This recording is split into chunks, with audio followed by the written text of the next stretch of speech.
18 पुराण में गरुड़ पुराण भी आता है, होती है कथाएं गरुड़ पुराण की। पर सबसे पहले मरने का तू अपने लिए क्या किया है तू। कोई भी व्यक्ति हो, जो आया गया सबसे पूछा जाता है। बताए हैं ना आपको कल की, यमराज प्रतिदिन 24 घंटे में एक बार यमराज भी हर व्यक्ति के पास आता है, और वहीं से सब कुछ देखकर फिर ऊपर जाकर डायरी में लिखता है। डायरी तो आपके साथ जाती है कि जाती है, किसी के साथ कुछ नहीं जाता। डायरी यहीं आता है यमराज, यहीं जाता है, लिखता है कि 24 घंटे में इसने क्या क्या किया है, क्या नहीं किया, किसके साथ अच्छा किया, किसके साथ बुरा किया, किसका अपमान किया, किसका जमीन जायदाद छीना, किसकी जगह किसके नाम किया। बहुत बड़ा प्रायश्चित इसका भोगना पड़ता। ये ऊपर नहीं भोगना पड़ता, इन चीज़ों का इसी पृथ्वी लोक में भोगना पड़ेगा। किसी के जमीन, किसी के झूठ, जिसके नाम जो है वो उसका है, पर उसके नाम भी अगर कोई हक भी कब्जा तो दूर करने का हक भी जता रहा है, बहुत बड़ा प्रायश्चित है।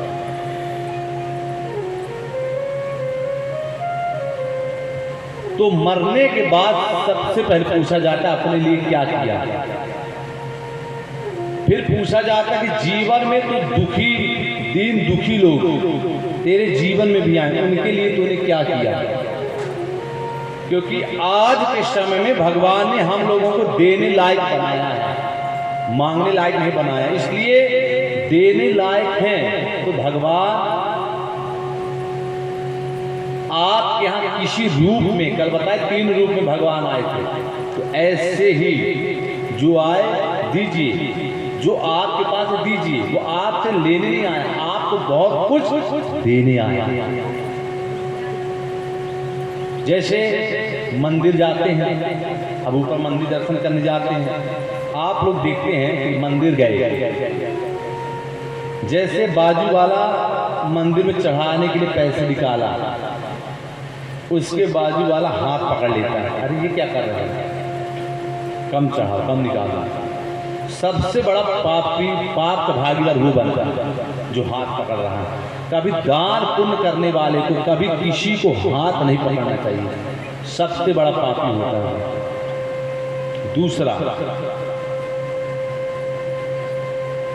मंदिर जाते बड़े भाव से, मंदिर से लौट कर आते हो, मंदिर देखे आपने चढ़ाए 10 रुपए, पहले तो हाथ पकड़े, अरे क्या कर रहे, 100 नोट भरो जेब में, 5 रुपए चढ़ा। ये है, करते जो करते हैं वो खुद जानते होंगे, अब नाम तो किसी को नहीं लेंगे, पर जो करते हैं जानते हैं। दूसरी बात, 10 रुपए चढ़ाए, वो पैसा पुजारी जी ने अपने पास रख लिए, तो वहाँ सब भूल जाते हैं, कह रहे पुजारी कितना लोभी है, जेब में पैसा रख लिया। गए किस लिए थे और वहाँ से लौट कर चर्चा किसकी कर रहे हो, पैसे की पुजारी ने जेब में रखी। गए किस काम से, दर्शन करना। किस निमित्त गए तो आप जानो, लेकिन क्या वहाँ से लेकर आ रहे हो, पुजारी ने 10 रुपये रख लिया, जेब में डाल लिए, कल गए। दूसरा पाप की भागीदारी होगा, आपका पुण्य वहीं पर समाप्त हो गया। जैसे भागवत में आए, बड़े ध्यान से 3 घंटे सुने, कर कुछ नहीं रहे, लेकिन बहुत कुछ यहाँ कर रहे हो आप लोग, बैठ कर कथा सुन रहे हो। सबसे कठिन काम है श्रवण करना, कथा सुनना, वो आप लोग कर रहे हो। यहाँ से बाहर गए, जैसे देखे कि चप्पल यहाँ वहाँ हो गई, 100 गालियाँ देने लगे, तो वहीं 3 घंटे की कथा 3 सेकंड में समाप्त, कि आपका ध्यान उस चप्पल में है। इसलिए धार्मिक जगहों में, कथा भागवत में, तीर्थ स्थानों में, ऐसे जगह में न मोबाइल ले जाइए, न सोना चांदी पहन के जाइए, सिंपल जाइए, साधारण रूप में जाइए, ताकि वहाँ आप वहाँ क्या किस लिए गए हैं, चैन लेने गए हैं ना, चैन खोने तो नहीं गए ना। फिर आगे हमारी चैन चली गई, ये चली गई, भीड़ भाड़ होता है। तो भगवान के सामने तीर्थ स्थानों में जाइए, सिंपल रूप में जाइए, न श्रद्धा की जाने की जरूरत है, पर भाव से जाइए, श्रद्धा से जाइए, जितना वहाँ आवश्यकता है।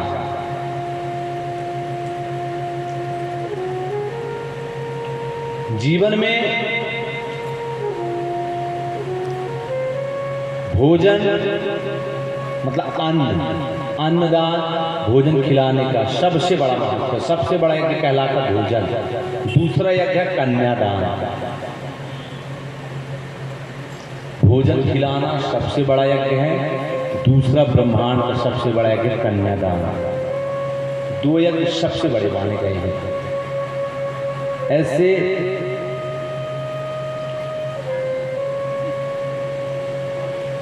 सृष्टि की इच्छा प्रकट हुई। सृष्टि कैसे प्रारंभ हो, ब्रह्मा जी ने संकल्प किया। उनके संकल्प से 4 पुत्र हुए, सनत, सनंदन, सनातन और सनत कुमार। जब 4 पुत्र पैदा हुए तो ब्रह्मा जी बोले कि सृष्टि करो। चारों पुत्र बोले कि हम सृष्टि नहीं करेंगे। ब्रह्मा जी को क्रोध आया, लेकिन ब्रह्मा जी जैसे अपनी भ्रुकुटी टेढ़ी की, टेढ़ी करते ही रुद्र देवता प्रकट हो गए। जैसे शिव जी प्रकट हुए, ब्रह्मा जी देखे, बोले शिव जी आपको सृष्टि करनी है। बोले ठीक है, सृष्टि का विस्तार करो। शिव जी विस्तार किए, भूत, प्रेत, पिशाच, डाकनी, ऐसे। ब्रह्मा जी बोले कि अरे रुद्र क्या कर रहे हो, ये सृष्टि करोगे तो संसार कहाँ टिकेगा। घर में बिच्छू आ जाता तो लोग डर जाते हैं, तुम तो भूत प्रेत प्रकट कर रहे हो। शांत हो गए। बोले कि भजन करो रुद्र। ब्रह्मा जी बोले कि अब की बात। ब्रह्मा जी ने मारीची, अत्रि, अंगिरा, पुलस्त, पुलह, क्रतु,